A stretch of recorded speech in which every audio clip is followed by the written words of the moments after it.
Circuit analysis chapter के lecture number 5 में आप सभी का स्वागत है।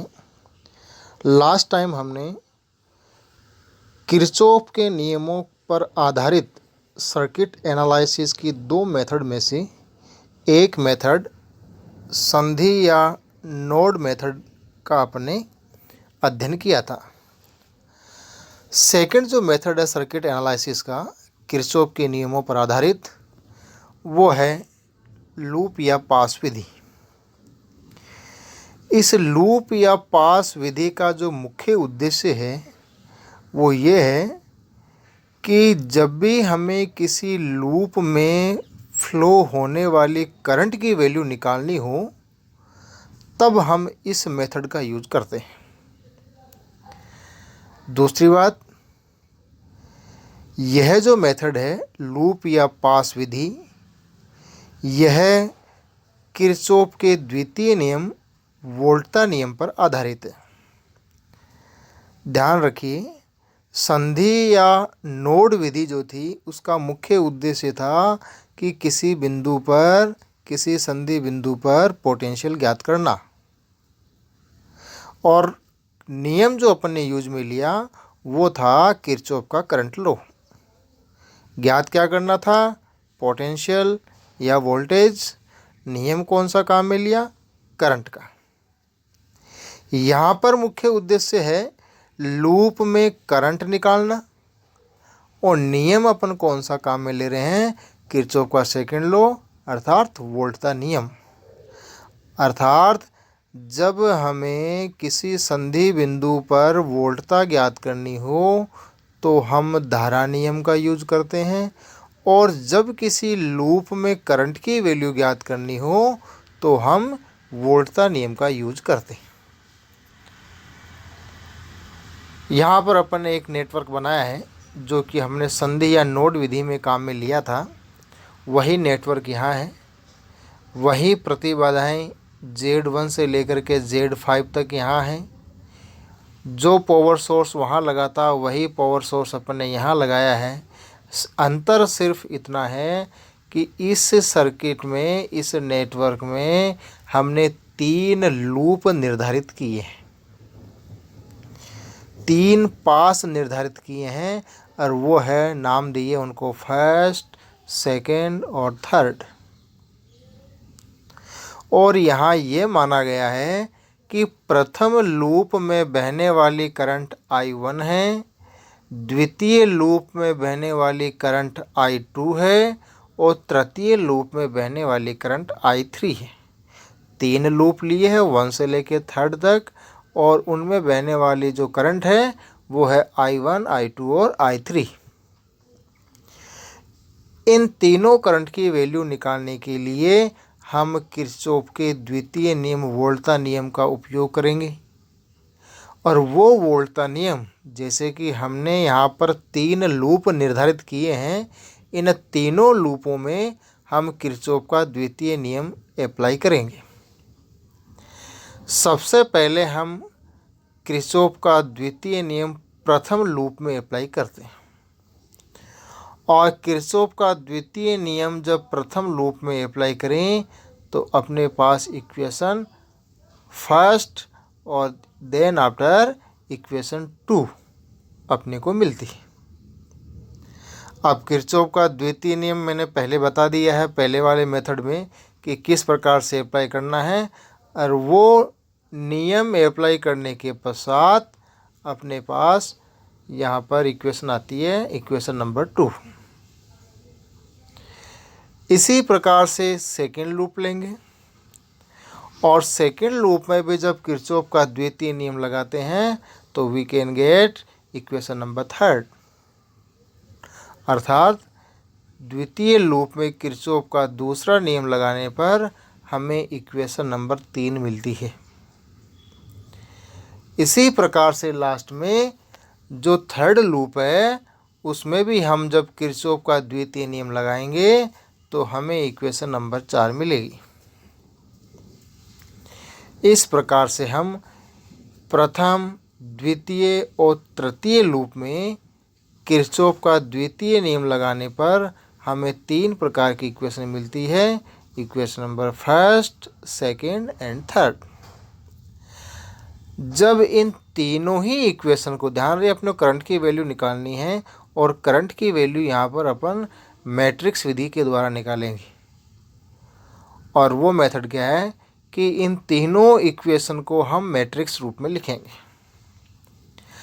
जब तीनों इक्वेशन को अपन मैट्रिक्स रूप में लिखते हैं तो तीनों ही इक्वेशन के राइट हैंड साइड में, अर्थात तीनों ही इक्वेशन के लेफ्ट साइड में इज इक्वल टू के लेफ्ट साइड में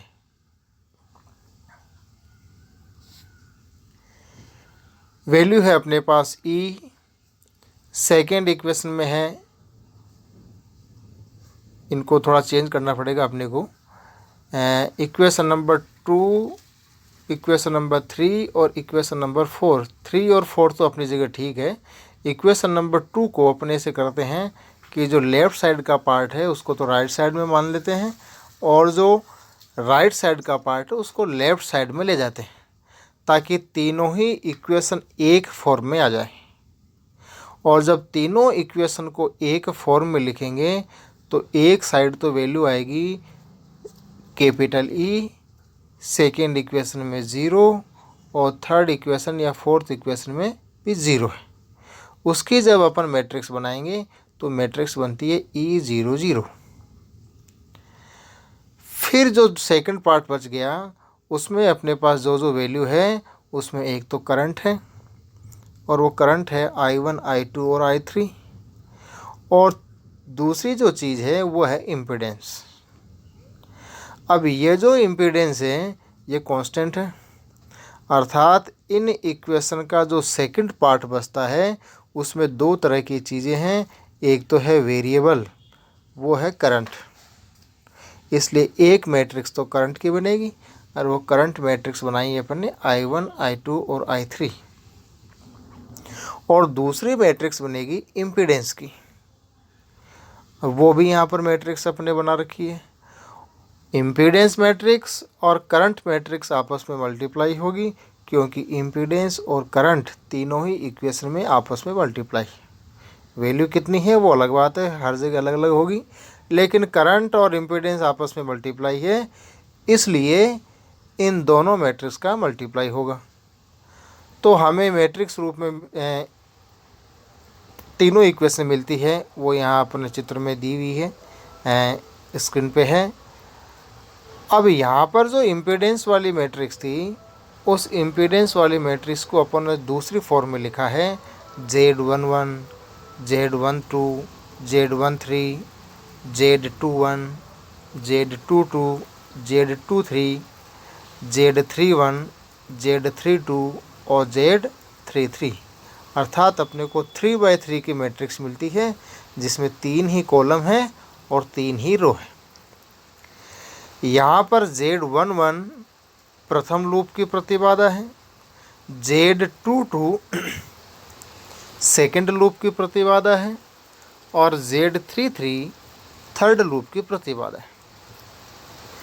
इसी प्रकार से Z12 फर्स्ट लूप और सेकेंड लूप के बीच की प्रतिबाधा है, Z13 फर्स्ट लूप और थर्ड लूप के बीच की प्रतिबाधा है, और इसी प्रकार से Z23 सेकेंड लूप और थर्ड लूप की प्रतिबाधा है, जिनको यहाँ पर अपन ने लिखा है Z11 is equal to Z1 plus Z3, Z12 is equal to या minus Z21 is equal to minus Z3, Z13 is equal to 0, Z22 is equal to minus Z2 plus Z3 plus Z4, और Z23 is equal to Z4 और Z33 is equal to minus Z4 plus Z5।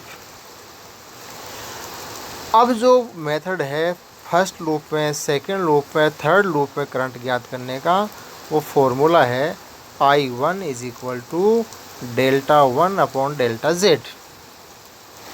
यहाँ पर जो delta Z है वो है अपन ने जो इम्पीडेंस मैट्रिक्स ली है उसकी सारणी की वैल्यू। जो कि लिखा है जहाँ delta Z is equal to सारणिक ऑफ इम्पीडेंस मैट्रिक्स। और डेल्टा 1 जो है वो थोड़ा समझने वाली बात है।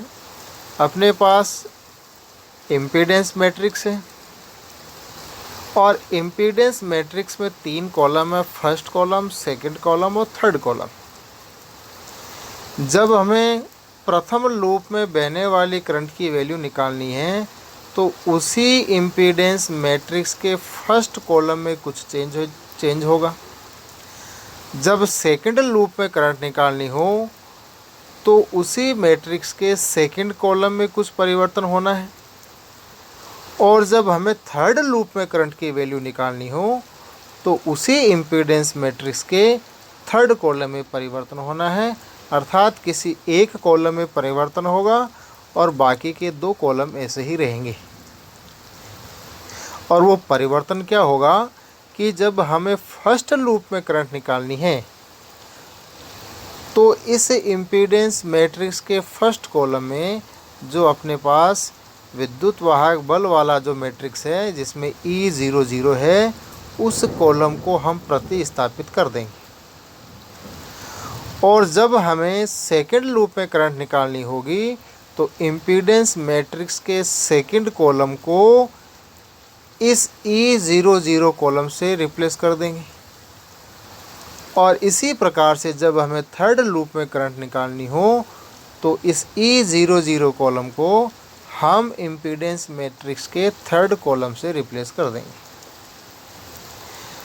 रिप्लेस करने के बाद में जो मैट्रिक्स मिलती है उसकी सारणी की वैल्यू निकालेंगे और वो सारणी की वैल्यू डेल्टा 1 तो कब है जबकि हमने फर्स्ट कॉलम को चेंज किया है, डेल्टा 2 कब है जबकि हमने सेकंड कॉलम को चेंज किया है, और डेल्टा थर्ड कब है जबकि हमने थर्ड कॉलम को चेंज किया है।